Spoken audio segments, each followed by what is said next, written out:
and welcome to another edition of Community Conversations. I'm Deputy First Selectman Nancy Haase, and today our program, we have Board of Selectmen member Cheryl Cook and Board of Selectmen member Mike Paine. And I just wanted to take the opportunity to thank SCTV again, because it's because of their work that we get to come into your homes on a regular basis and talk to you about what we're doing, how we're serving the town on your behalf. And so again, we're back in front of you, and I think timely that we're here. We just had the Republican primary yesterday. Right. Yes. And literally the results are pretty much just in the governor's race. Just heard. Yep. So we're eagerly looking forward to supporting Tom Foley in his race for governor, and then Heather Summers, who won for lieutenant governor. Yeah. So Apparently. That's good stuff. Yes.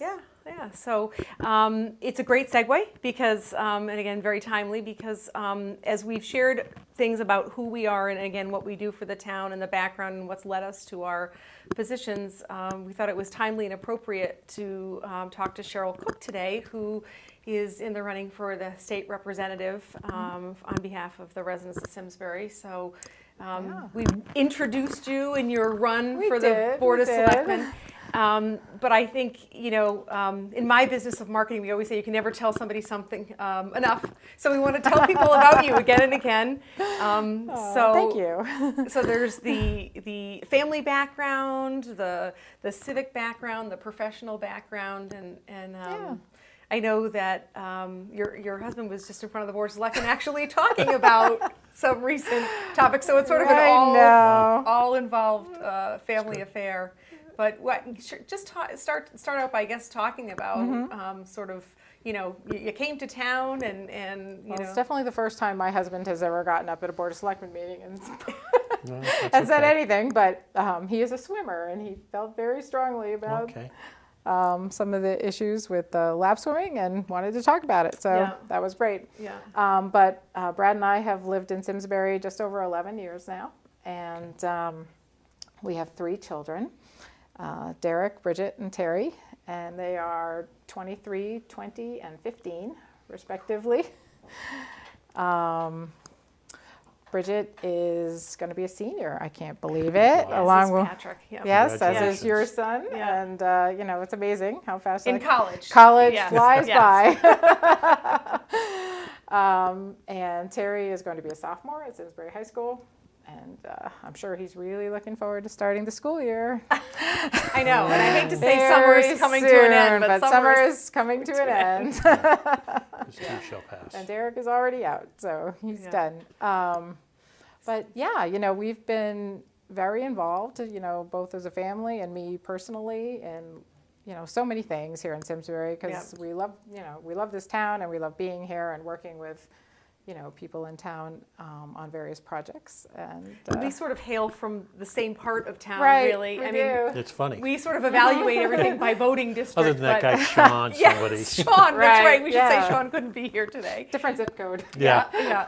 But you and I got to know each other through Squadron Line, That's right. and you had a lot of involvement with PTO, and I think having that first-hand experience of having kids in the schools, sort of living that day to day, I always say there's nothing like being there. Right. And so, my first big intro to,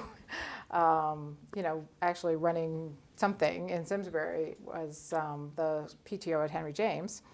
I became the president at Henry James when the person ahead of me had to step down for some reason, so I actually ended up being president there for more than a year, which is the usual term. Yeah.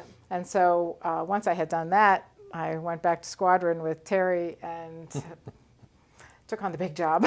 So you did it backwards. I did it backwards, yes. So it was a little different, but Squadron is a much more involved community. It's a bigger school. It's got more things going on. A lot of stuff going on. I like to tell people about staffing 40 committees at once is really the big project. Right. So there's so many things happening there, which is great. It's why we're here. We love the schools, and we love that people are very involved. And one of the things that makes our schools so great is that parents are involved. Right. And I've really enjoyed working with all those parents. But on top of that, I've done other things and We'll share, outside of the share. Come on. schools. Give it up. Probably 3 years now. I've been a commissioner for the Simsbury Housing Authority. That time flies. Or does It does, yeah. It was yeah. Yeah. 3, 4, yeah, pretty close. And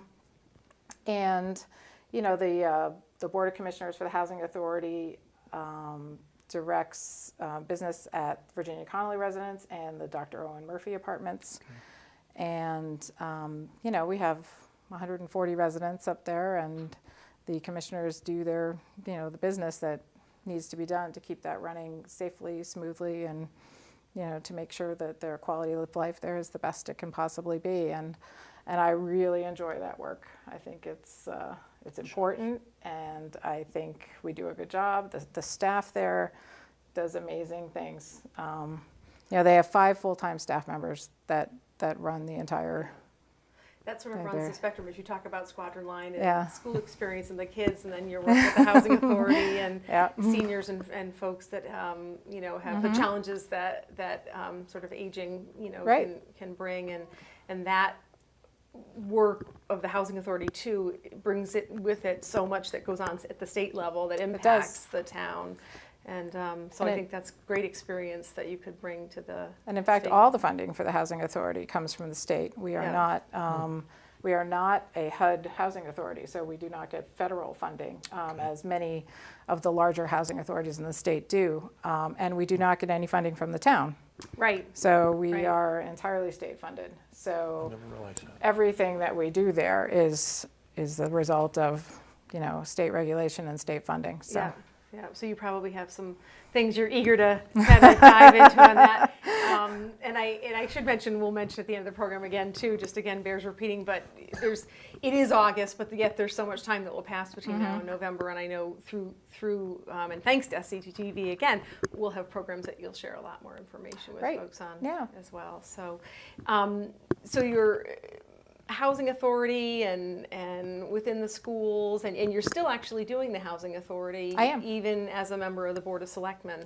Yes, and I'm able to do that because, they really do not have any financial connection with the town Yeah, other than being located in the town. So yeah.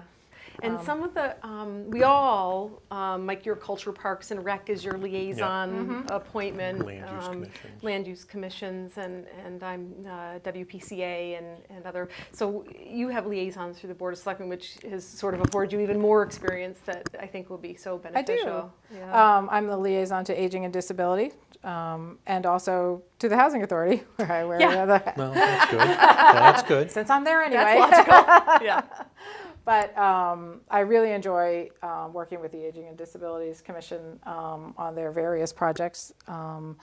They raise awareness in town about the needs of people with disabilities and of the aging population. And, it covers a wide spectrum of people, from people who have physical disabilities, people who have intellectual disabilities, and those who are elderly who might need assistance, with transportation or food, issues. Yeah. And, we work very closely with social services and other agencies to provide those services. The town just got a new dial-a-ride van, which Yes. Oh, is, it did come in. Yeah. it did, and Okay. it's going online now. And, it's through the advocacy of people at Aging and Disabilities that things like that happen. We have Right. handicap parking awareness. We do. I was just going to mention that. Yeah. I know that's a big a project for Mike Jennings, who's been really Exactly. instrumental testifying at Yeah. the state level and working on a lot of things. And it's those type of things that just point up how interconnected we are with what goes on at the state. Yeah. And it's one of the reasons I have developed this passion for advocating on behalf of those people. And that's why I think I could, continue to do that at a different level. Yeah. And when we were, again, I go back to sort of some of the programs where we shared some things that initially running for the municipal election, but that a lot of that work is near and dear to you, and that kind of tips back to the personal side of stuff. And I know you've been down testifying at the legislature on a lot of issues related to that. Maybe you can kind of tell folks some of that Yeah. real personal and professional experience you have in that regard. Well, my oldest son has Fragile X syndrome, and has a intellectual disability. And he is, I have helped him through this process, obviously, since he was born, and through his whole school process from age 3 through age 21. So I have seen, the special education side Yeah. of school as well as, the side that every typical kid sees. And in addition to that, I have advocated on behalf of him and other people with disabilities through the Fragile X Society of Connecticut, which advocates on the local, state, and national level for funding for research and awareness programs. I also serve on the Human Rights Commission for the Department of Developmental Disabilities, and I was appointed as an attorney. They have a statutory appointment, and it's probably been 20 years now. I've been reappointed several times, but So you're doing a good job. I'd like to think so, but I take great. that responsibility very seriously, and we meet once a month and we review piles of cases, behavior support plans for clients of both public and private providers, and we review, restrictions essentially in their programs that they have to deal with that the normal person would not, and that's why we call it human rights. It's something that all the things that you and I take for granted, being able to get up and walk out the door without an alarm going off, doesn't happen for these people. Right, And we have to, and that's what our job is to review those plans, both environmental and behavioral, and make sure that they are being afforded every possible right to live freely and as normally as possible. So again, I go back to sort of having that experience, because I know you testified and there's a lot of discussion and a lot of concerned parents were down at the legislature talking about, here we talk about young kids, we talk about older folks, but it's the kids, your son's age that sort of are in between and transitioning into having, all that they need at that age and stage of their life with the challenges they have. Right. And it's one of those things, again, where you see that a state and local partnership, because a lot of special education law and regulation comes from the state and federal government. And the local school system is charged with implementing those regulations. And, it can be a burden, it can be expensive, but, part of our challenge is to make it, as I don't want to say normal, but it because that's not the right word to use, but to facilitate that and to make it easier for the towns to facilitate those programs and to make it beneficial for those clients that they serve and those students that they serve. So, it's one of those issues I personally am very invested in. But Well, I know when I went to school decades ago, Come on now. they had not mainstreamed all the kids, which is what they now do. And when my daughter was in school, it was amazing. They talked about the kids, and they were like big brothers and sisters in a very good way. It was really nice to see. And now, we are so fortunate in Simsbury to have a community that, brings in everybody and includes everybody. And we have unified sports, we have unified theater, we have a variety of programs to bring everybody into the fold and to participate fully and to have all of the kids exposed to, as many different people as they can. I was going to say, I know Lydia, my daughter, participated in the Unified Sports. It's such a fantastic program in Simsbury. Does a great job. So we talked about your husband and your kids, but you have furry friends at home? I do. Hey. No, I'm a little sensitive about that. It's funny that you mentioned that because four-legged furry. Right, Mr. Paine and I were just talking before we went on the air that I just found out that I'm going to be getting my 4th Fidelco puppy tomorrow. Yeah, that's exciting. Very excited, and And we walked at That's the walk, right, at the- and which was a really neat experience. And again, I go back to living in the moment, and we're not dog owners, and we haven't participated in Fidelco, and I don't think had an appreciation for a lot of it until we participated in the walk. But you live it every day with having the guide dogs that you train, and that's. And, you know, I'm going to give my Fidelco plug here, but Yep. Fidelco is one of those organizations that functions completely without outside funding. They are totally reliant on private donations. They don't take, you know, medical insurance. They don't take, you know, state grants. They don't do any of that. It's private donations and the goodwill of different clubs like the Lions Club, and they raise money for, there's lots of different organizations that will raise money for Fidelco. Yeah. And every dog that they provide is free there's no charge to the person who needs that dog, and to provide independence, you know, and that's really the goal. Yeah. Yeah. People always say their big question is, how can you give them up? It's the question, you know, everybody asks. So they see me with these really cute dogs, and I get, you know, I go in and out of stores with them and with their little vests on, and everybody says, oh, they're wonderful. How can you give them back? Yeah, But look at and, where they're going. I was gonna say the all greater good good they're of- doing. Oh yeah. my goodness. Well, you know, my favorite answer is one another puppy raiser gave me and says, I love the dog. I don't need the dog. Somebody Yeah. else needs that Somebody dog. There you else go. needs a dog. And so yeah, that's our hobby. So you touched upon being an attorney, and I know your mom lives in town. She does. And you know, we talk about how we're all at work during the day, sort of doing our various and different things, and you do a job you do. And I do. You get to do some of that with your mom, which is great. But Not everybody gets to work for their mother. Mike, you've got a family affair going on. I'm sympathetic to Maybe that. you can understand that, but Yes, I can, on multiple levels. I'm sure she'll appreciate seeing this. But It's all good. she's a wonderful employer. She gives me a lot of latitude. Yeah. Although you I go. am not allowed to bring dogs in the house anymore. Oh my goodness. She's a cat person. I like her more. I used to come in with my puppy crates, and she would be saying no. Yeah. So, taxes? I remember taxes. Yeah, she's a CPA. Okay. She is a CPA, and yeah. we actually started working together a long time ago. It was right around the time Terry was born, so 15 years now, and we had clients in common. My mother specializes in trust and estate taxation, and I was practicing in Norwalk at the time, and so I had clients who could benefit from her expertise. Yeah.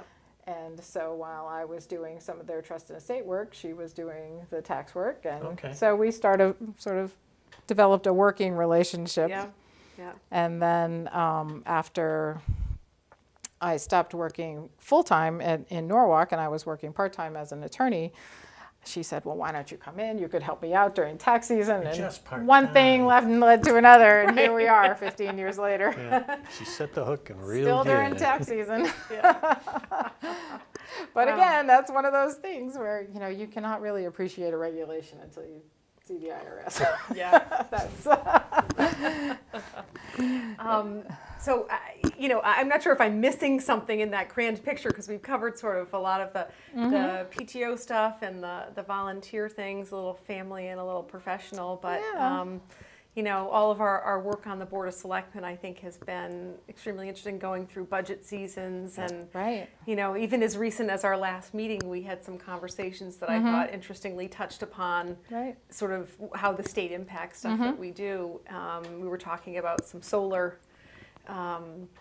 legislation that, and somebody that sort of missed that deadline, and some discussions around that. But basically that abatement that you know, for taxes was passed by the state, Right. but the town's the one that Is losing that revenue. is losing that revenue. And So, it's one of the things that, you know, really convinced me to try to do this, and that was after going through that budget process, seeing how much of our budget is dependent on what happens at the state level, even in the smallest ways, and then talking to our local business people and about what's happening with them, and how every new regulation that comes along has a real impact. And I got the sense that, you know, there was things we could do to help out what's people in Simsbury right. by more effectively advocating at the state level. Yeah. And that's really what drove me, you know, to decide to run. Like for your business, Well, you have all sorts of things. It's amazing how much of everything all of us do, whether at our business or at our homes, like the Solarized Simsbury. Great program, but at the end of the day, the town needs tax revenue to pay its bills. Right. And for the state to give up, or in effect direct the town to not collect taxes on these things, on one hand, it's great for a resident until it impacts the services you want. Exactly. And having gone through the budget process, and we only saw a quarter-ish of those dollars, if even that, because we didn't even look at the Board of Ed budget. They have a whole nother set of criteria and And stuff. that's- But, And a lot of mandates that come with that. a lot of mandates and huge stuff. number of unfunded But, mandates. business-wise, in fact, last week we got the tax notice for the unemployment tax that the state sent out, which is really a surcharge on top of what I already pay for unemployment tax. This is a surcharge because the state's in a deficit, so they're taxing, if you will, a second time the businesses for that shortfall to make up the money. Great. Well, the state actually ran out of They ran out of unemployment money. insurance funds. Had to go to the federal So they're government to using borrow federal money. funds, and now the state has to pay them back, and with interest. With interest. And they're charging our business owners Yeah. for that. So we're all paying more money for that. And whether you use the system or not, you're charged a flat rate. So even if you didn't lay anybody off, you had no unemployment, you're still paying a minimum Right. amount. And that's just one place. There's the business entity tax, there's revenue taxes and all kinds of different things. I could go on for quite a while on this. I won't. But it has a significant impact all the way through. And Well, in fact, you advocate on behalf of your yeah, industry I union. go to the Capitol and speak before different committees and commissions about different things. And have even had meetings with the governor's representatives about the impact of certain bills and what the impact that will have on both our industry, because at the end of the day, if it impacts me, it impacts my ability to pick your stuff up. Right. So Right. And how much you pay for that. Yeah. And how much everybody pays for that. Yeah. it's amazing. I honestly never thought when I decided to join the family business, back to the family issue, that I'd spend as much time as I did reading Excel and looking at spreadsheets and all this different kind of stuff. But you have to pay attention to the dollars. And Absolutely. as my dad used to say, watch the pennies. You don't have to worry about the dollars. My mother says the same thing. Yeah, You watch the pennies, the dollars will take care of Yeah, themselves. I know. Now maybe if you don't watch the dollars, somebody else is going to take it. Yeah, well, that's a good point. You got to hold on to the dollars, but watch the pennies. Maybe that's it.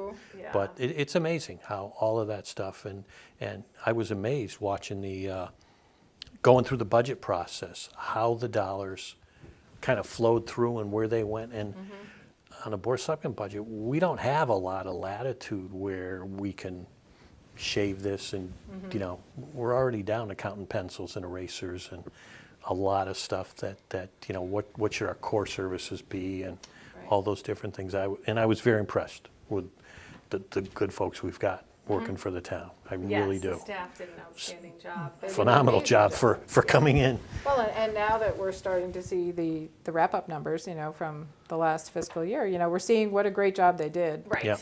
Right. with what they had and, what we all worked on. And, Right. and I think, that's a real credit to the quality of the people. Yep. And Quality You of know, people in and the the town. dialogue to do Yeah. a better job and work Correct. smarter.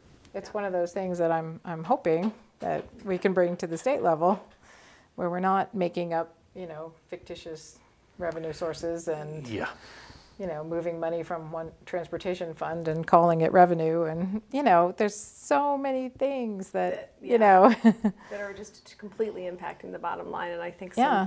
healthy discussion with a balanced group of folks in there who can bring ideas to the table. And I think that's really what we're missing at the state level. So, Well, it's healthy disagreement. yeah. It's discussing an issue and going through it and finding how we don't mortgage our future, because in my personal opinion, that's kind of where we're going. Right, right. And it makes it really tough to Yeah. believe we're not doing that. And that's interesting, taking the conversation almost full circle back as we started talking about kids Right. and PTO. I mean, really, when we think about what we do, we think about, the impact on the future. And I think it's even greater at the state level when you look at the staggering deficit that we have, and it's perpetuating sort of a road that we really not only we can't afford to go down, but the generations that will come after us can't afford to go down. And that old adage of never spend more than you make, and I really think that that's just not resonating at the state level. So we're excited, and that's just probably putting it mildly, because with all of the background and ideas and energy that you have, and I know already so many folks have rallied behind your campaign, Which has been and great. Yeah. and so I think we're excited to help you spread the Absolutely. word to everybody about Thanks. not only your qualifications, but some of the great work you are looking forward to doing. So. And yeah, I mean, I like to think that I have a varied life experience, and I have some experiences that a lot of people don't have, for whatever reason, and Yeah. I'd like to use that, and I think I have the tools to use them. I'm looking for the opportunity. Well, you're not shy. I'm not shy. That's true. That's true. No, but That's that's really the key. You've got to be confident in yourself, having different experience. I love our discussions at the Board of Selectmen. We'll have different opinions, and it's okay to Exactly. disagree. And I think have the that's really the key, conversation. is to have some balance, and to Yes. have a balanced discussion, and to respect the people that you're having the discussion with. And So we'll include sort of within the program here as we wrap up some contact information. You're going to be going door to door, and I know you've already got information you're sharing with folks, Right. and ways for them to get in touch with you. we have And a Facebook page, Cook for Simsbury. Cook for Simsbury. All right. How clever! It's, I try to post things, let people know what I'm doing, and if people want to, get in touch with me, Yeah. they can do it that way. I have email for the town, at the town level. I have my, home phone. I'm in the book. Anybody can find me. Yeah. So, Yep. so we'll share all that. So this was great. And Thank you. Yeah. Thanks for Yeah. having me. Anytime. You're here all the I'm time. here all the time, but thanks for letting me talk more. You're doing good. You're doing good. All right, and once again, our thanks to SCTV. We always enjoy coming in Very and, much. and as I said, sharing more information with you folks. And if you have any questions for Cheryl, please do get in touch with her, and we'll see you around town. Sounds good. Thanks.